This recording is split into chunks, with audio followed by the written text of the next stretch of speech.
Hello, welcome to the RCD ShareNet. I'm Dave Thompson. I'm the Community Outreach Coordinator and ShareNet team member here at the Richmond Center for Disability. And we have our second video in our series on sexuality and as it relates to the disability community. And today's topic is on safe sex, and which is always important, always a very fluid topic, always changing, and especially now with the pandemic, even more important and complex. So as always, these videos have Sherry and Darren as the main two people in the videos, and they are from the LINK program.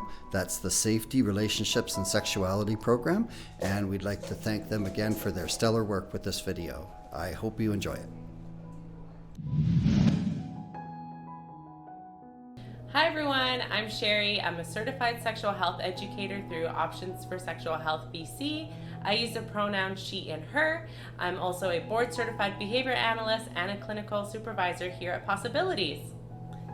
Hi everyone, my name's Darren and I'm a certified sexual health educator through Options for Sexual Health, and I use the pronouns him and his, and I'm also a team manager with posAbilities. And today we're going to talk a little bit about the LINK program. So LINK is a program that's offered through posAbilities, and our focus is on safety, relationships, and sexuality.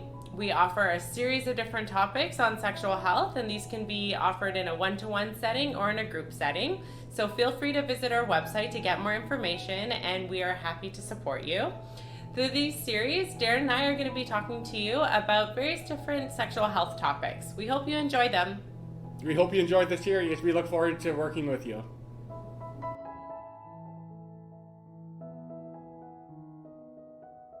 Hi everyone, welcome to Sexual Health Talks with Sherry and Darren. We're so excited to be here today to be talking to you about safer sex, a topic that's really important and personally one of my favorites. Thank you, Sherry. So yes, before we get into talking about safer sex, I think it's really important that we talk about consent. So for anyone that watched our earlier video, and if you haven't, it's a good chance to go watch it now, consent's another way of saying permission. So before people decide that they want to have sex, it would be really good to have that open communication, talking about what are your partner's likes and interests. Consent isn't really about like what you don't want to do, it's about what you're really excited to do. That's right. And when we're dating or we're flirting with someone, sometimes people might say another answer and they might mean something else. And it could be a way of flirting, and it could be quite confusing. Mm-hmm. So to be on the safer side, before engaging in any sexual activity or taking something to the next step, pause to make sure that you both are on the same page, that everybody's understanding the consent that's being given or not being given. So even if someone is flirting and they're saying no or yes, you're not sure, take a moment to say, wait, do you seriously mean yes or no, right? Just so everyone's on the same page and you move forward feeling comfortable in doing something that both parties want to be doing. Mm-hmm. Yeah, and I think when we're talking about safer sex, it's always good to talk about, what are the different kinds of sex? Because a lot of times when we've heard sex growing up, or just, when people talk about sex, it tends to be very talking about penis and vagina sex, but that isn't necessarily always the different types of sex that people like. So there's 4 different kinds of sex that we usually would talk about. So there's oral sex, and that would be where someone would put their mouth to someone else's genitals, or possibly their anus as well. There's also vaginal sex, where somebody would either insert a penis or a sex toy into their vagina. It would also be, there's also anal sex, where somebody would insert a penis or a sex toy into their anus. Then there's also what we would call maybe mutual masturbation, where somebody would use their hands on their partner, or their partner's hands on themselves as well, to masturbate each other. That's right. So I'm really glad that you talked about the 4 different types of sex, because yes, growing up, a lot of us think sex is one type of way, and that's also why it's really important for us to have consent and have those conversations, because everybody has a different idea of what sex is or what it can look like. Some people might think sex is just cuddling, or they might think it's kissing. So prior to engaging in sexual activity, if 2 people are saying, I really like where this is going, I want us to become a bit more intimate, what do you think about us having sex at some point? it's taking a moment to pause and just say, well, what does sex look like to you? Because to me, this is what I think it is, right? And have that conversation so that everybody's on the same page and doing something that they are comfortable in consenting to. And it's also important to remember what we might see or hear about doesn't mean that's what sex is like for everybody, right? Or that every single person likes that exact same style of sex, right? So that's why we want to have those ongoing conversations, why we want that ongoing consent to discuss what we want it to look like. Now, with engaging in sexual activity, it's really important that we stay safe as well, right? But before we actually talk about staying safe, let's just touch base on why people do have sex. Yeah, I think that's a great point, because I know a lot of times we hear that sex is about having babies, and that is, of course, a part of why some people choose to have sex. Not everyone has sex for that reason. It's really about pleasure and feeling good and having a connection with a partner. Yes, I agree. It's a way that people can take care of themselves, just like engaging in solo sex or masturbation. It's a way to take care of our bodies and feel good for ourselves. Engaging in sexual activity with somebody who wants to also be engaging that same activity with you is another way of taking care of our body, right? But remember to have consent and to remember how to do it safely. So we're going to be talking about ways that we can engage in sex safely and why it's important to have sex safety.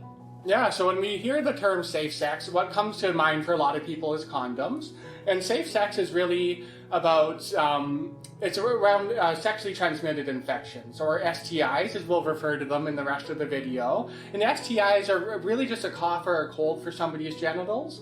In society, there tends to be a lot of stigma about that, and stigma can create shame for people. So we would never want to shame anyone or make fun of them if they had an STI. It's really no different than having a cough or a cold, but on somebody's genitals.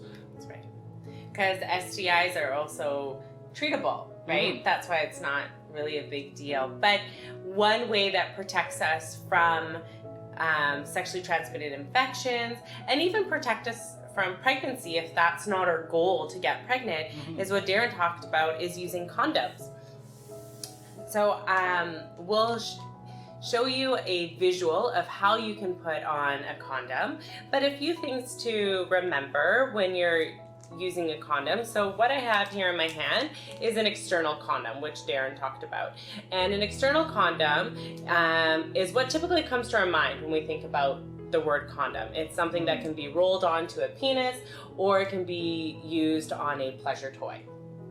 And so if you take the condom out of the box and it comes together like so, we want to just gently tear it apart. And then before opening the package, you want to check the back for the expiry date. So if you look at the visual, it'll go over that step by step, but you want to make sure that it's not expired, because if it is expired, then it can break easily. And then when we want to open it, you want to just use the perforated edges to cut, to tear along. Don't use your teeth and don't use scissors, because again, we can cut the condom by mistake. There's also another type of condom that's out there, and this is called the internal condom. So this is something that would go inside a vagina, or it could be, or it can go inside an anus. There is a ring inside this one. So if someone were to be using this to put it inside their anus, they'd want to take the ring out. Internal condoms are a little bit more expensive than external condoms, and they're not as easily accessible to buy, but you can get them. So these ones are a lot more lubricated, and some people prefer these. External condoms, they're easily accessible. You can get them at any pharmacy, any department store, grocery store, any store that basically has a pharmacy. Even gas stations, you can get them as well too. You can also actually get them at sexual health clinics, and they're free there, or youth clinics as well. And with a condom, it's always a good idea to use lubricant. So lubricants, again, you can get at pharmacies, you can get them at sex stores, you can also get them at sexual health clinics as well, or testing clinics, which Darren's going to talk about in a few moments. And when you want to use a lubricant, it's a good idea to use something that's aqua-based. Don't use oil, don't use Vaseline. These things are going to break the condom. And then when you want to take the condom off, you can look at our visual of a step-by-step of how to take off the condom. But things to remember when you're taking off the condom, take it off slowly because there may be ejaculate inside the condom and we don't want that to get out get out anywhere, right? So just take it off slowly. Do not flush these down the toilet. Just wrap it up in Kleenex and then just put it in a bathroom garbage can. So that's where you can get condoms and how to use them. Do you want to talk a little bit about STIs and testing? Yeah, sure. And I think another piece that people can use to protect themselves is a dental dam. So if people are engaging in oral sex, dental dams can be harder to find. So what many people choose to do is to cut a condom down the middle, and then it creates essentially like a sheet of plastic, and then somebody would hold that over someone's genitals to create a barrier between their mouth and someone's genitals. But around testing, which is a great question, that's another really important part of safer sex. And again, like we talked about earlier, there's really nothing to be embarrassed about or worried about if somebody has an STI, but it's really important to know because there is a lot of treatment options for STIs. So it's something that you'd want to have treated if it was something that you were experiencing. So people would generally get tested at either maybe their family doctor or a sexual health clinic. They may phone the Sex Sense line so that they can find out where a clinic near them is. But some people aren't always comfortable going to their family doctor for STI testing. So there's definitely different options for people depending what makes them more comfortable. And what would happen is somebody would go into either the clinic or their family doctor, and it's a fairly quick process. So the person that's doing the test may ask to see somebody's genitals, they may complete a swab or ask them to complete a urine test, and they also may take a blood for the person depending on, they'll complete a screening and determine what tests have to be done.